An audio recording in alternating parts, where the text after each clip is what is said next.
Hello, we'll talk about three architects born on the 14th of September, and we'll start with Renzo Piano, who doesn't need a lot of introductions, but let's still read a little bit about him. Renzo Piano, as you see, born on September 14th, 1937, is an Italian architect. His notable buildings include the Centre Georges Pompidou in Paris, where he worked with Sir Richard Rogers, the Shard in London, 2012, the Whitney Museum of American Art in New York City, 2015, Stavros Niarchos Foundation Cultural Center in Athens, 2016. Well, he built a lot. And he won the Pritzker Architecture Prize in 1998. Here he said something: if you are missing the capacity to create emotion, then it doesn't work. It's not enough. I would agree with him. Yes, we do need emotions, not just in architecture, but in architecture as well. Unfortunately, emotions are still somehow neglected. And I would agree with Ingmar Bergman, who said that in the field of emotions, we are all illiterates. Unfortunately, I think it is so. So RPBW Architects Renzo Piano, the building workshop.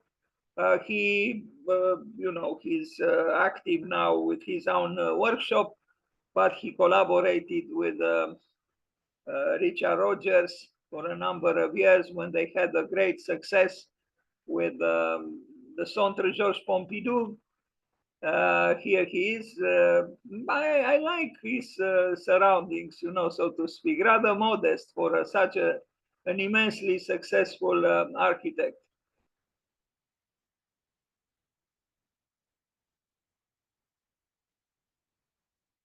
Well, they won the Centre Georges Pompidou in Paris competition when they didn't have any expectation that they will win. And, this is an invitation for other young architects to, be ambitious and have no expectations. And then some miracle might happen. So he, this picture was taken at the time when they won the competition in Paris.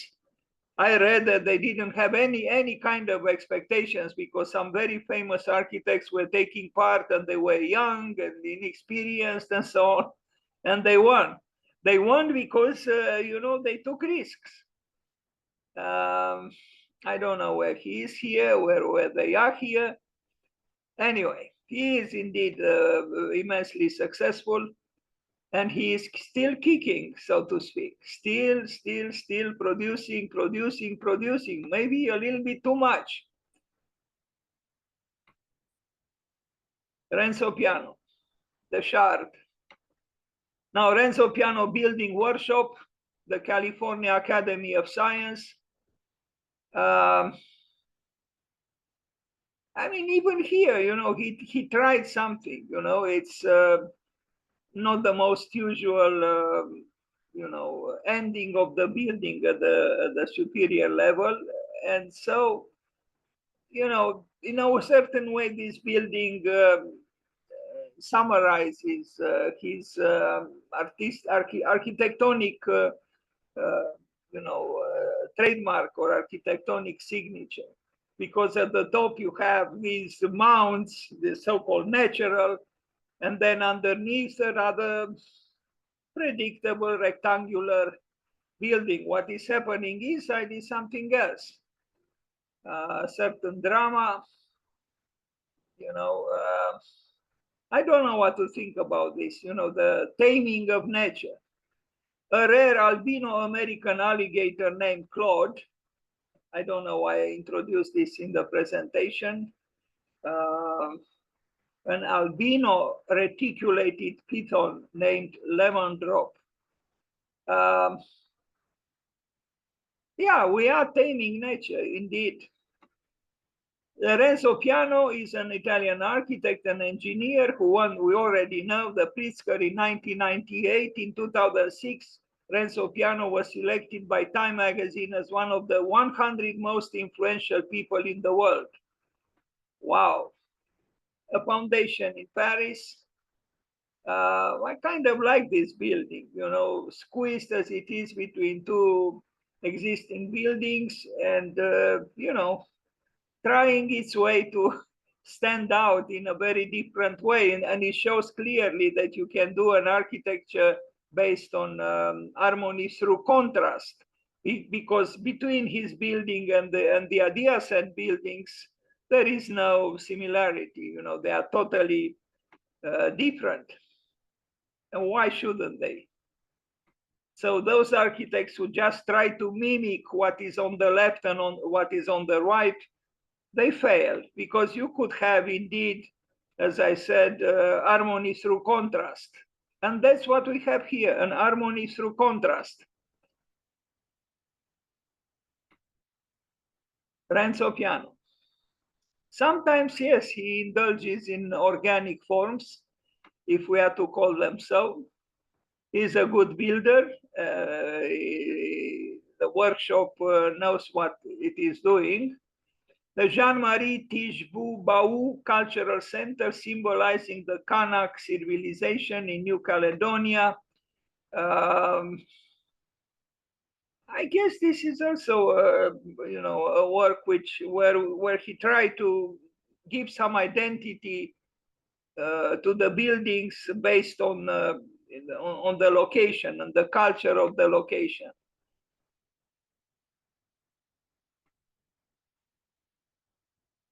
Too bad that Renzo Piano built the Palace of Justice, le Palais de Justice in Paris, because I think that building is a total nuisance in the urban landscape of Paris. I don't know if I have it here. I feel like both saying I hope I have it, and equally I feel tempted to say I hope I don't have it, because I think that building is, as I called it, a nuisance in Paris.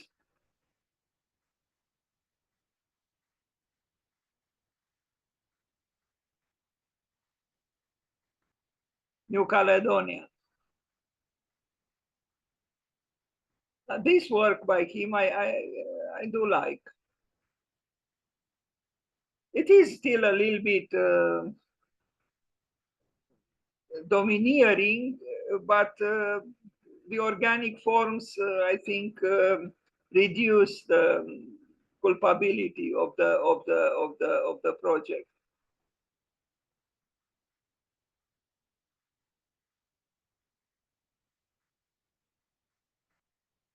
California Academy of Science, we already saw some images, or this is maybe another building.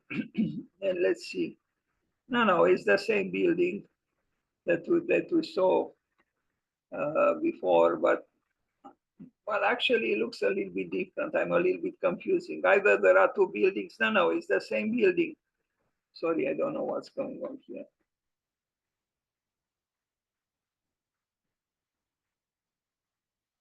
So we see the duality of Renzo Piano. At the top, some mounds, mimicking irregularities of the earth, and underneath, the geometry of man. The Shard in London, a tall building, a skyscraper.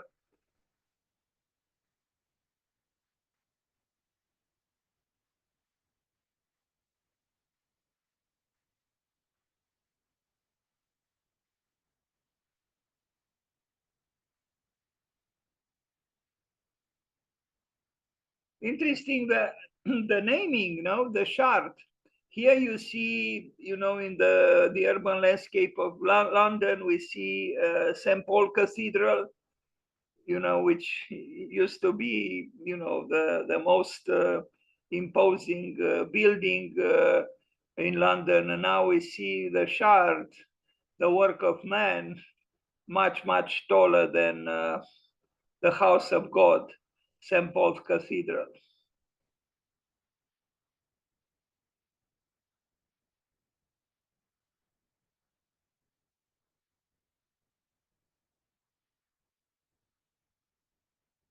Here we see the tower by Sir Norman Foster, and this is the shard by Renzo Piano.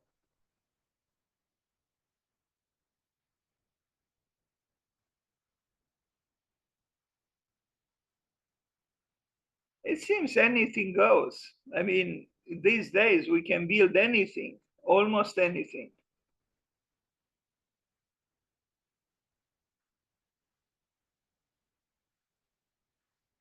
The Paul Klee Museum in Switzerland, Paul Klee, a very delicate painter, a true poet in painting. And in my opinion, his museum for Paul Klee is a little bit oversized for such a delicate painter as Paul Klee. I find it, this museum, rather mega and not quite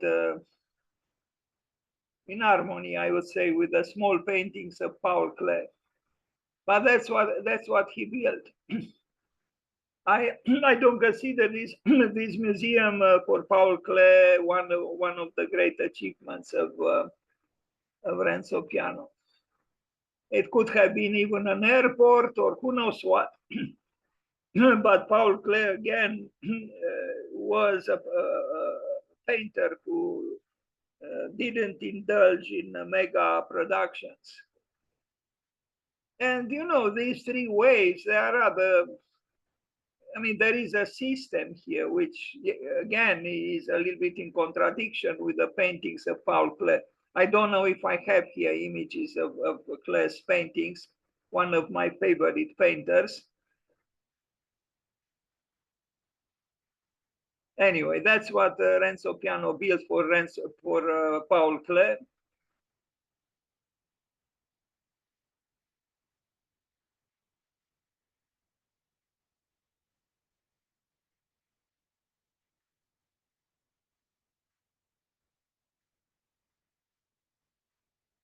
What bothers me is that besides the size, is this formal determinism, despite the wave-like shape.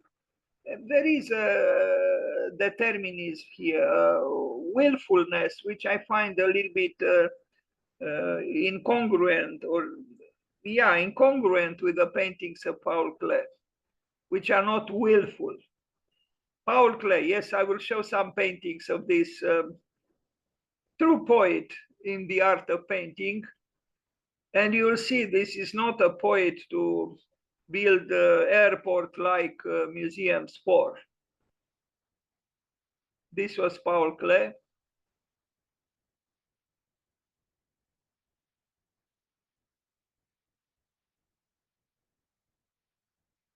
And his artworks are small in size. He doesn't have, you know, large canvases like so many, you know, modern painters. No, he had exquisite small paintings and drawings.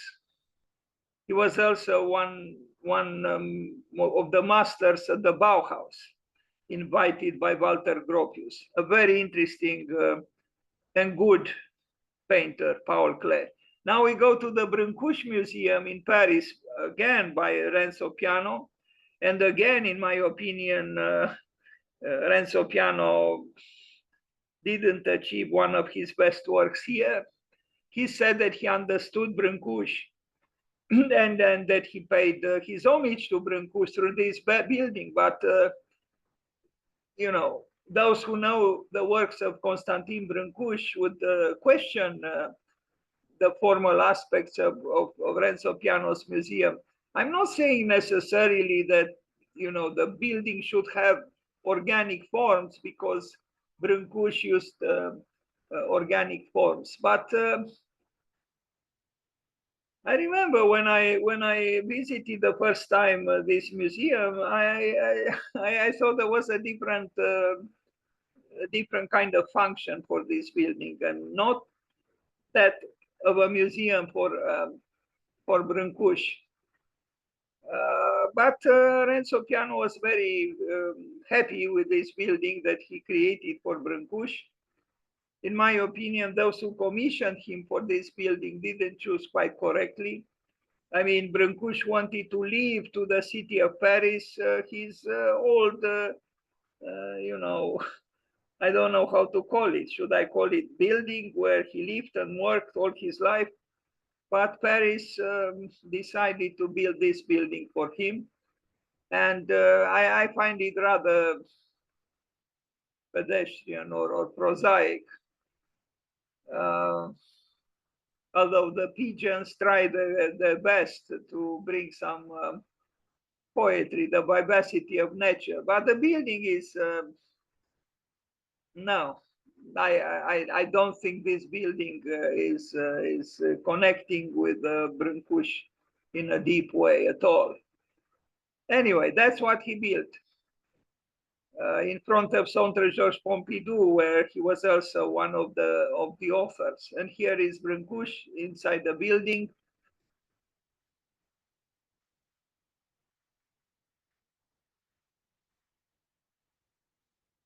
And this is where he lived and worked. I mean, you know, a different ambiance, a different atmosphere, very, very different. And he left through his will, his desire for the city of Paris to keep where he lived and worked.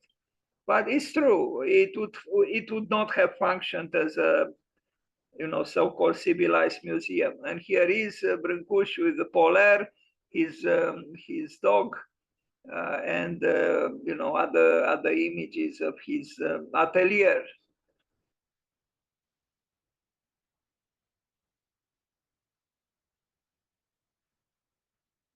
So between this and this, it is a distance, in my opinion.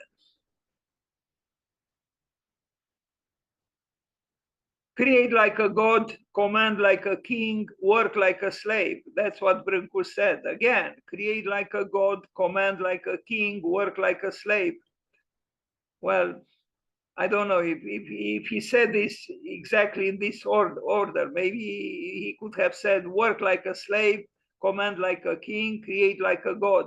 But that part, create like a god, is rather ambitious and optimistic.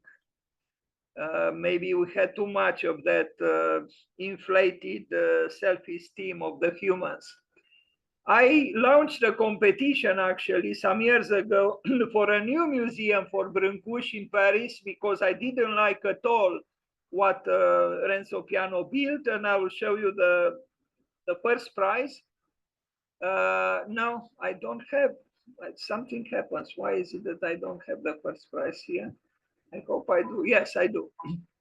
For some reason, I begin with the second prize, but something happened. Sorry. I hope my laptop is not failing me now.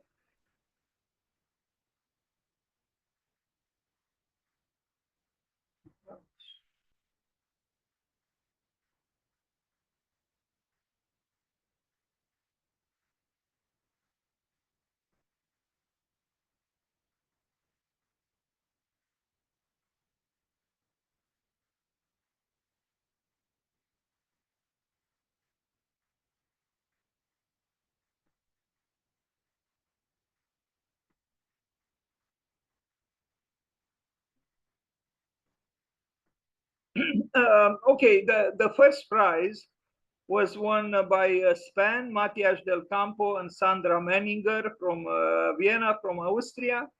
And this is what they proposed in lieu of the building built by Renzo Piano. This is the top view of the building as they envisioned it. And yes, a much more complex and you know, difficult in a way structure that they imagined for a new museum for Constantin Brancusi. And you see here, this is Centre Georges Pompidou by Renzo Piano, Sir Richard Rogers, and two other people who are usually not mentioned, unfortunately. So you see here the urban landscape is becoming the building, and the building is becoming the landscape. This is what Span proposed for Brancusi. As you can see, very, very different from the work by Renzo Piano. But before this, I want to show also the second prize for this competition. Imran Hossain from Bangladesh, he proposed this structure. You see here the Centre Georges Pompidou, and this is the much more modest building by Imran Hossain. With some interesting qualities here, the building, you know, the very, very mysterious interior, lots of darkness, and you know, the building inside with some ominous parts, the darkness I mentioned, something that Renzo Piano didn't do. Now we go to the famous Centre Georges Pompidou in Paris by Piano and Rogers, but they didn't work alone. They had a brilliant engineer with them, and there was a third architect who is usually not mentioned, but he was part of the team. And to my shame, I don't remember his name. An Italian architect. So this is the building we see here in the background, the Museum for Constantin Brancusi. Yeah, this is a building, and here we see again the two museums, Centre Georges Pompidou in the back, and in the front, the Museum for Constantin Brancusi.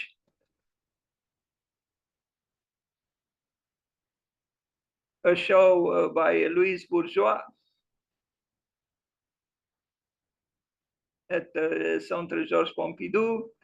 I don't insist, although I should have said more about this building, but that's all for now.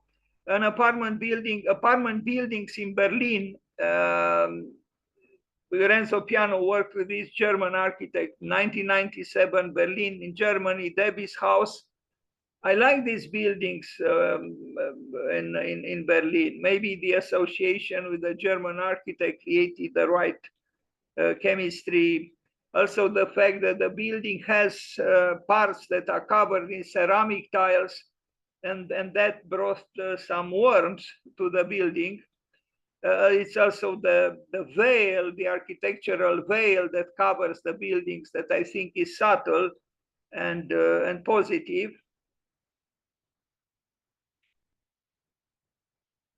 His former partner, Sir Richard Rogers, also did buildings in close proximity to this, in the Potsdamer Platz area of Berlin. But these are good works by Renzo Piano, in my opinion. And I do think that these ceramic tiles, you know, brought in a certain sensitivity, which in other buildings is not there. Even chromatically, I would say. Parco della Music in Rome, in Italy. We remember the three waves for Paul Klee. Here we also see three buildings, and kind of in this, you know, growth from small to medium size to big, and it was the same with the three waves for Paul Klee.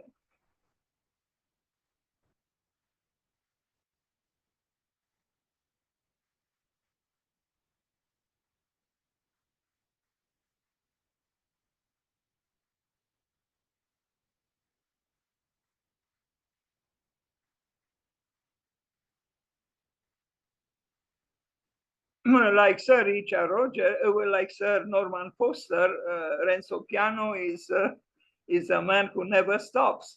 He keeps building and building and building, and you feel he will always build. These buildings are not so bad. I think they have some qualities. Paris Courthouse. Now, this, in my opinion, is a disaster. Here we also see the triad, the three parts: small, medium, and big. Sorry to interrupt. but we can see your share screen. Only Okay. now you tell me how come you don't see it? I don't understand. But you didn't see it for a long time. No, for about 5 minutes, I guess. So Only 5 minutes. What's going on here? Thank you, Georgia. It agitates me that I don't know what happened. At one moment, I got a problem, and No, I think it's more do you than see it 5 now? Do minutes. you see it now?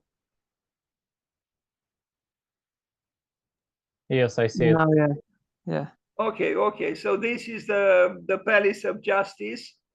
My presentation is ruined now because I cannot post it on YouTube like this. But anyway, so this is the Palace of Justice, Le Palais de Justice in Paris, and I truly think this building is problematic. I mean, if you see it at a view of Paris, it's so big. This was asked of the competitors. It was a competition. He won it. But I think he could have done better. It's essentially a very conventional building, and it's crashing the city.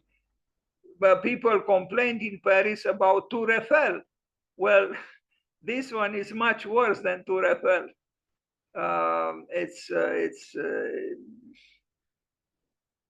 I hope I have an image with a larger area of Paris, and then you'll understand.